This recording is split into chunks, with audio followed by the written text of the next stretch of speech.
آج ہم آزمائش اور فتنے کے اس دور میں مبتلا ہیں. ایک انگلی کے نیچے، ایک انگلی کے نیچے، آپ کی ایک انگلی کے نیچے WhatsApp, Facebook, Twitter, YouTube, Dailymotion, Yahoo, Google, جتنے بھی سوشل میڈیا کے پلیٹ فارم ہیں ایک انگلی کے نیچے ہیں. اور آپ جو مرضی دیکھنا چاہیں، برہنہ عورت ہو یا عورتیں مردوں کو دیکھنا چاہیں، جو کچھ مرضی دیکھنا چاہیں گے ایک انگلی کے کلک کے نیچے موجود ہے. گویا یہ بھی آزمائش کا اور فتنے کا ایک نیا باب شروع ہو چکا ہے. اور آج کے دور میں تطبیق کیجئے. حقیقی بات یہ ہے، جو بندہ آج بھی حیا رکھتا ہے، اللہ کے فضل سے ہم سب مسلمان ہیں. آپ نے دیکھا ہوگا ہماری کفیات خلوت میں مختلف ہیں اور جلوت میں مختلف ہیں. لوگوں کے سامنے ہم حاجی ہیں، نمازی ہیں، مولوی ہیں، علامہ ہیں، مفتی ہیں. لوگوں کے سامنے نمازی ہیں. لوگوں کو میری کرپشن کا پتہ نہ چل جائے، لوگوں کو میری بے حیائی کا پتہ نہ لگ جائے، لوگوں کو میری بد عملی کا پتہ نہ لگ جائے. یستخفون من الناس ولا یستخفون من اللہ وہو معہم. یہ خلوت کے جو گناہ ہیں محدثین اور مفسرین نے لکھ دیا ہے. تنہائی کا گناہ اتنا بدترین گناہ، اتنا بدترین گناہ ہے کہ انسان کے دل سے ایمان کو صفا چٹ کر دیتا ہے اور انسان منافقوں میں شمار ہو جاتا ہے. لوگوں کے سامنے اور زندگی، تنہائی میں اور زندگی، اور لوگوں سے ڈرتے اور اللہ سے نہیں ڈرتے. اللہ نے منافقوں کے بارے میں یہ بات قرآن پاک میں کہا ہے، لوگوں کا خوف ہے. لوگوں کے سامنے اچھا بننا اچھا لگتا ہے، لوگوں کا بڑا خوف ہے. اور یہ شرم ہوتی ہے، لوگوں کی ہونی بھی چاہیے، معاشرتی اخلاق اور اقدار، اور یہی بات کا تقاضا ہے. لیکن اس اخلاق کا تقاضا یہ ہے، اگر اللہ کی مخلوق سے ڈرتے ہو اس کے سامنے کہ ان کو ہمارا پتہ چل جائے گا، تو جب تم تنہا ہوتے ہو تم یہ گمان کرتے ہو تمہارا رب تمہیں دیکھ نہیں رہا یا تمہارے ساتھ نہیں ہے. اس سے کیوں نہیں ڈرتے؟ حقیقت میں تو اس سے ڈرنا چاہیے. ان تعبد اللہ کأنک تراہ. اسلام کا مقصود اور مطلوب یہ ہے. احسان کیا ہے؟ حدیث جبریل بھی آپ سب نے سنا ہے، پڑھا ہے. احسان کیا ہے؟ احسان سے مراد یہ ہے، مطلوب مومن کی، بندہ مومن سے جو مطلوب ہے، اللہ کو کیا مطلوب ہے؟ ان تعبد اللہ کأنک تراہ.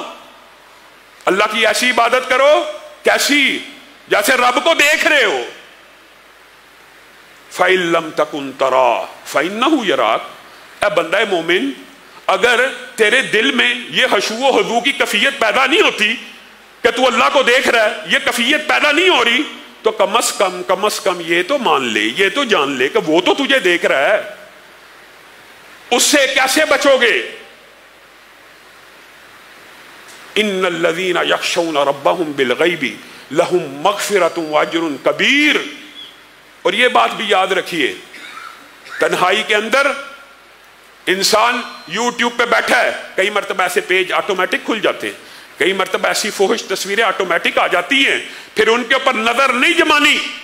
پھر اگر ان کو کلوز کرو گے، ان کو بند کرو گے، بار بار اللہ کے خوف کی وجہ سے یہ ادراک اور شعور رکھتے ہوئے کہ ہمارا رب ہمارے ساتھ ہے، دیکھ رہا ہے، نوٹ کر رہا ہے. ان الذین یخشون ربهم بالغیب لہم مغفرۃ واجر کبیر. پھر ایسے ہی بندوں کے لیے اللہ تعالیٰ نے مغفرت بھی رکھی ہے اور اجر کبیر بھی رکھا ہے. جو اللہ سے غیب میں ڈرتے ہیں، بن دیکھے رب سے ڈرتے ہیں، اپنی تنہائیوں میں موقع بھی مل جائے بند کر دیا، کلوز کر دیا. بار بار جو یہ عمل کرتا ہے، وَمَن يَتَّقِ اللَّهَ يُكَفِّرْ عَنْهُ سَيِّئَاتِهِ وَيُعْظِمْ لَهُ أَجْرًا. جو اللہ سے ڈر جاتا ہے، اللہ تعالیٰ اس کے سارے گناہوں کو معاف کر دیتے ہیں، سارے کے سارے گناہوں کو معاف کر دیتے ہیں، اور ان کے لیے بہترین اجر ہے. اور یہی صورت ملک میں ہے کہ ان کے لیے بہت بڑا اجر اللہ رب العزت نے تیار کیا. کن لوگوں کے لیے؟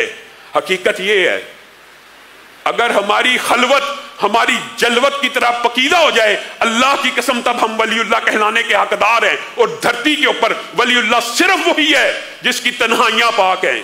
ہاں، وہ ولی اللہ ہے جس کی تنہائی پاک ہے اور جس کی تنہائی گناہوں سے آلودہ ہے. وہ تہامہ پہاڑ جیسے اعمال لے کے آئے، جس کا وزن دیکھنے میں بہت زیادہ ہو، جو دیکھنے میں بہت ہی بڑے دکھتے ہوں. کل قیامت کے دن حضرت ثوبان کی حدیث میں یہ بات موجود ہے.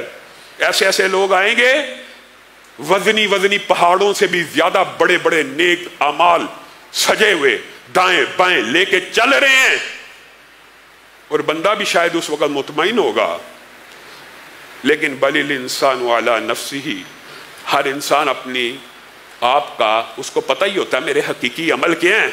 بظاہر تو بہت نیک اعمال ہیں، جب نامہ اعمال میں ان تہامہ پہاڑ جتنی نیکیوں کو ڈالا جائے گا، وزن زیرو، وزن ہی نہیں، اتنی بڑی نیکی وزن نہیں ہے۔ وجہ یہ ہے کہ تنہائی میں گناہ کر کے ایمان کی چادر دل سے نکل ہی گئی، بندہ ہی منافق ہو گیا، اس کے نامہ اعمال کے اندر نیکیوں کو کیسے تولا جائے گا؟ نہیں تولا جائے گا۔